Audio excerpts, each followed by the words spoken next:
아멘. 잘 읽으셨어요. 우리 옆에 계신 분 한번 인사하겠습니다. 좋은 날입니다. 은혜 충만합시다. 좋은 날입니다. 은혜 충만하십시다. 참 좋은 화요일 귀한 말씀을 가지고 안타까운 어떤 자라는 제목으로 하나님 말씀 전하겠습니다. 자, 요한복음 11장 여러 날에 걸쳐서 이렇게 나누어서 말씀을 드렸는데요. 이 요한복음 11장은 나사로가 부활한 예수님이 살리신 장면입니다. 이런 질문을 한번 하면서 11장을 좀 끝냈으면 좋겠습니다. 우리 예수님께서는 왜 죽은 나사로를 살리셨을까요? 왜 죽은 나사로를 살리셨을까요? 예수님이 살리고 싶었으니까. 예수님 마음대로지만 여기에는 중요한 목적을 오늘 성경에서 요한이 밝히고 있는 것을 확인할 수 있습니다. 무언가 목적이 있어서 예수님은 반드시 일을 하십니다. 우리는 목적 없이도 어떤 일을 할 수 있고 그냥 그렇게 갑자기 뭐가 돼서 그럴 수 있지만 예수님이 하신 이 말씀 그리고 기록되어진 성경의 말씀은 그냥 아무거나 갖다가 놓는 게 아닙니다. 여기에는 분명한 하나님의 목적과 메시지가 담겨져 있는데 무엇 때문에 그랬을까? 중요한 어떤 특정 인물이 있었습니다. 오늘 성경에 그게 나오는데요. 자, 45, 46절 한번 보겠습니다. 45절, 46절 마리아에게 와서 시작. 마리아에게 와서 그 중에 어떤 자는 바리새인들에게 가서 예수께서 하신 일을 알리니라. 아멘. 자, 어떤 자라고 되어 있죠. 이 어떤 자가 누굴까요? 마지막 57절 보세요. 57절 뭔가 일이 있었어요. 57절 이는 시작. 이는 대제사장들과 바리새인들이 누구든지 예수 있는 곳을 알거든 신고하여 잡게 하라 명령하였음이러라. 아멘. 그러니까 바리새인들 대제사장들 동일한 표현 나오죠. 이미 예수님을 잡아서 공회에 넘겨서 불법적인 심판을 통해서 예수님 죽이기 위해서 이미 그들에게 명령이 떨어진 거예요. 어디 있는지 알거든. 예수가 신고해서 잡을 수 있도록. 그거를 들었던 어떤 자입니다. 어떤 자. 여기 나오는 이 어떤 자는 이렇게 보시면 돼요. 예수님의 기적적인 나사로를 살리는 이 죽음에서의 삶을 알고도 은혜를 받고도 성령을 받고도 안 믿어요. 다시요. 하나님의 은혜를 충만히 받고 하나님의 복을 누리고 있음에도 불구하고 안 믿어요. 그럼 뭐가 믿는 거예요? I believe. 내가 믿는다라고 하는 내가 주어가 아니고요. 믿어지는 거예요. 그러니까 항상 신앙은 수동태. 그래서 여러분의 다 부모님 계십니다. 부모 없이 태어난 사람은 아무도 없어요. 잘났든 못났든 부자든 가난하든 남녀노소 전부 다 아버지와 어머니를 통하여 출생하게 되어 있습니다. 이거는 바꿀 수가 없어요. 아무리 동성애를 통해서 입양은 입양이지 두 사람을 통해 낳으려면 아버지 어머니가 반드시 있어야 됩니다. 그렇다면 뭔가 목적이 있어 낳는데 오늘 이 본문에 보면 그 중에 어떤 자라고 하는 표현을 통해서 하나님의 은혜, 하나님의 복을 이미 누렸음에도 불구하고 지겨운 거예요. 왜? 이건 당연하다고 생각해요. 공중에 떠 있는 이 공기의 산소 포화도 우리는 당연하다고 생각하고 내일 아침에 일어나는 거 당연하다고 아니에요. 하나님이 주신 특별 선물. 오늘도 귀한 새벽이에요. 하나님이 선물로 오늘 2월 11일을 24시간 주셨어요. 중간에 여러분이 잠자다가도 잠깐 낮잠을 자다가도 다시 못 일어나는 사람도 사실 있어요. 근데 우리는 멀쩡하게 일어나서 내일 새벽에도 내일 수요일 저녁에도 이 자리에 올 거라고 우리는 밑도 끝도 없는 믿음을 갖고 있어요. 이 믿음이 뭘까요? 내가 믿는 게 아니에요. 하나님이 믿게 하시는 거. 그래서 이것을 이렇게 좀 쉽게 보는 믿음에서 듣는 믿음으로 이 보여지는 현상 속에서 기적이 있고 축복이 있고 은혜가 있고 조건이 나아지고 내가 괜찮고 문제가 안 생기고 그냥 만사가 태평하고 모든 게 문제가 없는 보여지는 조건 속에서의 믿음이 하나님의 말씀을 믿는 믿음으로 바뀌어야 돼요. 그래서 보는 믿음이 말씀을 듣는 믿음으로 가야 된다. 그것을 위해서 여기 나오는 이 어떤 자는 뭐예요? 보여지는 것이 문제가 되는 거예요. 왜 문제가 되는지 아십니까? 예수님이 너무 인기를 끌잖아요. 그러면 당시 로마의 이 공화정은 어떤 정책을 썼느냐? 그 당시 파견된 많은 집정관들, 그래서 헤롯이라는 사람은 그 로마가 파견한 분봉왕, 지역의 왕입니다. 그러면 그 사람들은 두 가지의 문제가 생기면 파면입니다. 다시는 그거 못합니다. 첫 번째, 세금 걷는데 문제가 생기면 그 자리를 나와야 됩니다. 두 번째, 백성들이 소요 사태, 밀란이 일어나면 그 자리에서 잘립니다. 그래서 그것을 두려워한 거예요. 그러니까 어떻게 해요? 예수 있는 곳을 알거든 신고하여 잡게 해요. 왜? 더 이상 집중돼서 국가 권력의 가장 정점인 바리새인과 여기 나오는 대제사장들은요, 산헤드린 공회라고 하는 이스라엘, 우리식으로 말하면 국회입니다. 71명, 대제사장이 대장이에요. 국회의장이에요, 쉽게 말하면. 그러니까 이 대제사장 중간에 가야바가 나와서 한 사람이 죽어서 뭔 얘기 나오잖아요. 왜? 본인의 권력이 위태위태해지는 거예요, 지금. 거기에서 로마를 등에 업고 권력을 가진 자들이 이미 예수 있는 곳을 알거든 신고해서 잡게 하자. 그런 거예요. 그런 속셈이 깔려 있으면서도 이 유대인들에게는 어떻게 해요? 인기를 얻어야 되니까 뭐라고 해요? 로마 타도를 거는 거예요. 근데 로마가 없으면 이들에게는 기득권이 안 생깁니다. 얼마나 모순입니까? 정치인들이 하는 겉과 속이 다른 거하고 똑같습니다. 지금 이게. 2000년 전이나 지금이나 거의 유사하게 돌아가고 있어요. 나에게 권력과 이득을 챙기는 자를 교묘하게 이용해서 그들은 돈과 모든 권한을 누리고 있었습니다. 그러면서 어떻게 해요? 독재를 타도하시지 마치 로마를 타도하자. 그래서 예수님을 뭐라고 생각해요? 로마를 전복시키고 유대인을 해방할 자. 이 정치적 메시아라고 세우려고 했던 거 아니에요. 근데 결국은 뭡니까? 그들이 이득을 챙겨야 되는데 예수님 오셔가지고 그 얘기가 아니잖아요. 가난한 자들을 위하여 복음을 증거하시고 그들의 질병을 고치시고 기존에 본인이 누렸던 모든 기득권과 권한의 시스템을 예수님이 붕괴시키시는 거예요. 그러니까 어떻게 돼요? 백성들이 밀란이 일어날 수 있겠죠. 세금 걷는데 문제가 생길 수 있겠죠. 그러니까 이렇게 하는 거예요, 이게. 자, 이런 흐름 속에서 말씀을 보신다면 우리의 믿음은 과연 어디에 있습니까? 오늘 분명 읽은 46절에 그 중에 어떤 자, 이 흐름을 알고 여기 나오는 기득권자들의 그런 권한을 유지시켜주고 싶었던 어떤 사람이 있었는데 은혜와 축복을 받고도 믿음이 안 생기는 자를 뜻합니다. 혹 이 어떤 자가 우리는 아닐까요? 나 자신은 아닐까요?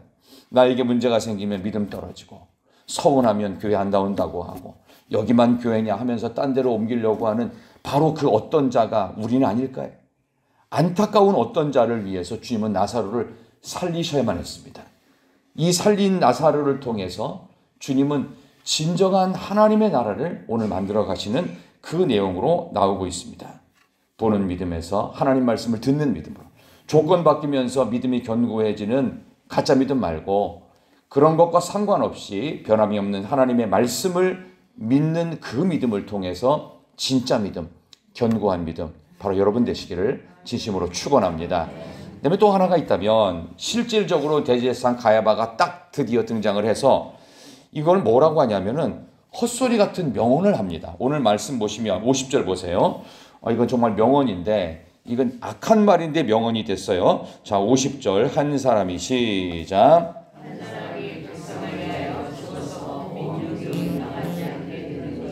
너희에게 유익한 줄을 생각하지 아니하는도다 하였으니 아멘.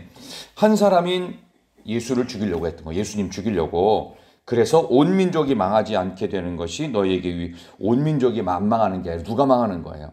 기득권층만 안 망하는 거예요. 70명, 71명. 그 사람들에게 그러니까 겉으로는 그렇게 보여지는 거예요. 그러니까 얼마나 말을 잘 바꾸는지 알 수 있죠.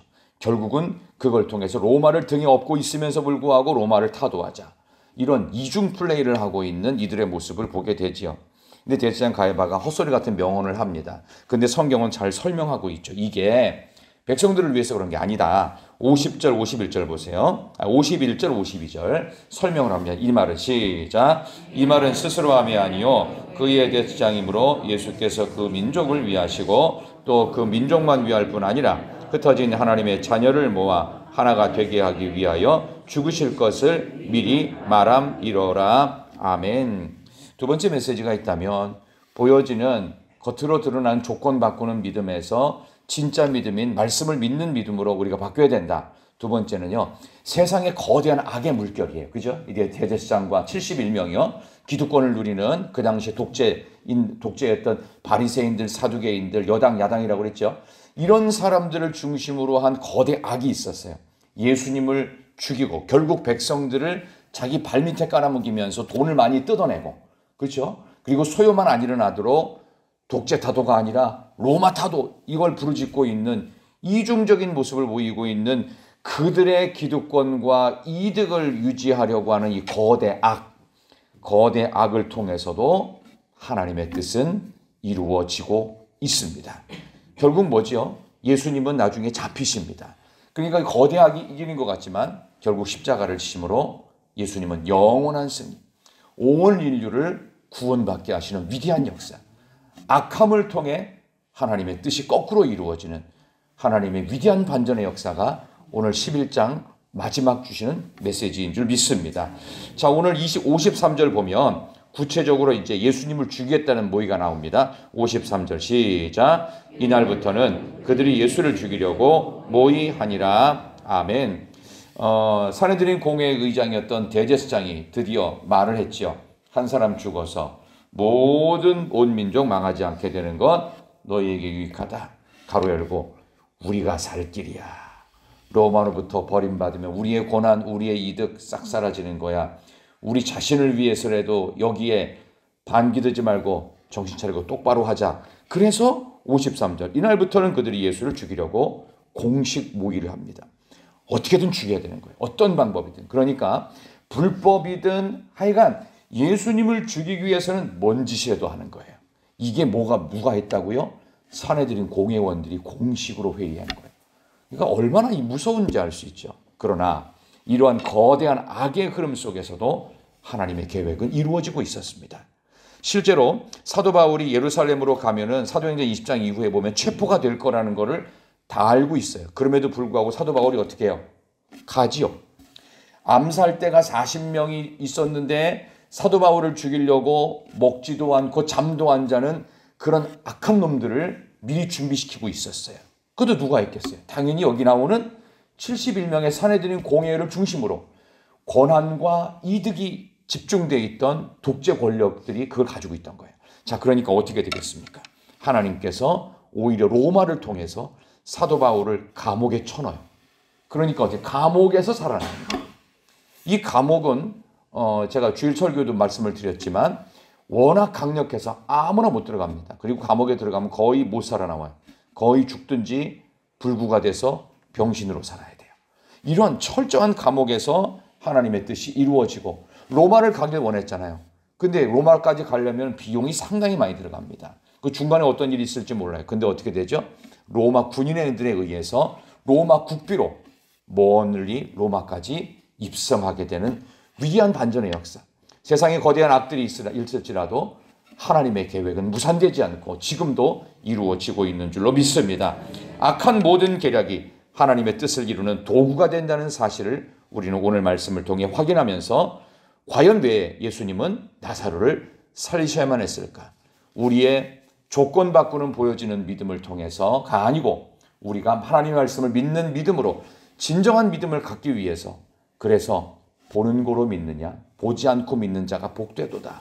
그리고 살아서 나를 믿는 자는 영원히 죽지 아니하는 것을 내가 믿느냐라는 마르다에게 했던 이 질문이 우리에게 떨어지고 있어요. 근데 우리는 어떤 사람이죠? 46절에 있는 것처럼 그 중에 어떤 자, 은혜와 하나님의 기적, 죽은 자가 살아나는 놀라운 일을 보고도 46절에 그 중에 어떤 자, 안 믿는 자가 되지 말고 하나님의 말씀을 믿는 자가 되라. 오늘 성경에 게시된 하나님의 말씀을 진짜 믿는 참된 믿음의 사람 여러분 모두가 될 수 있기를 진심으로 소망합니다. 아무쪼록 우리 희락교회는 세상의 어떤 악의 소용돌이 속에서도 하나님의 계획이 이루어짐을 분명히 믿으며 오늘 복된 화요일 여러분의 일터와 삶의 모든 자리에서 하나님이 함께 하시는 은혜를 누리는 하나님의 위대한 역사가 어떤 악한 세력과 어려움과 좌절과 갈등 속에서 이루어지는 간증의 주인공들 여러분 모두가 되시기를 진심으로 축원합니다. 하나님 아버지 감사합니다. 변함이 없으신 하나님의 사랑하심과 은혜 베푸심을 통하여 오늘도 이렇게 귀한 화요일 따뜻해지고 있는 이 겨울이 물러가는 이 상황 속에서 우리 하나님의 은혜의 봄 기운을 느낍니다. 아버지 하나님 은혜를 받고도 하나님의 복을 이미 누렸음에도 불구하고 성령 받았다고 하면서 아버지 하나님 신앙생활을 그렇게 오래 했음에도 불구하고 안 믿는 자가 되는 그런 불행한 일이 생기지 않도록 주여 보여지는 조건 바꾸는 믿음에서 하나님의 말씀을 듣는 진정한 믿음으로 새로워지게 하여 주시옵소서. 세상의 거대한 악한 일들이 이 대한민국을 지금 잡아먹으려고 하고 있습니다. 그럼에도 불구하고 하나님의 위대한 뜻은 이루어지는 줄 믿습니다. 참된 믿음을 갖고 있는 우리들이 대한민국을 위해서 기도할 때, 나라 살려달라고 기도할 때 이 나라 대한민국은 다시 정상적으로 회복될 줄로 믿습니다. 재헌국회의 시작이 기도로 시작되었던 것처럼 아버지 하나님 믿는 정치인들과 믿은 국회의원들이 하나님께 부르짖고 하나님 살려달라고 외치면서 다시금 하나님께 앞에 돌아오는 이 나라 대한민국 되게 하여 주시옵소서. 가지고 나온 기도의 제목들마다 우리 하나님 응답의 역사가 있게 하여 주시옵소서. 우리 사랑하는 귀한 희락의 성도님들, 이 새벽에 나온 귀한 분들 특별히 기억해 주시고 원근 각처에서 지금 출근을 서두르고 있는 모든 성도들, 또 학교를 준비하고 있는 모든 학생들에게 같은 은혜가 있게 하여 주시옵소서. 중고등부와 청년부 겨울 수련을 앞두고 있습니다. 두 분의 전도사님, 또 부장 선생님과 우리 각 선생님들과 우리 사랑하는 청년들, 학생들 모두가 한 마음이 되어서 하나님의 나라를 만들어가는 올 한 해를 뜨거워지는, 성령으로 뜨거워지는 귀한 중고등부, 청년부 되게 하여 주시옵소서. 예수님의 이름으로 기도하옵나이다. 아멘.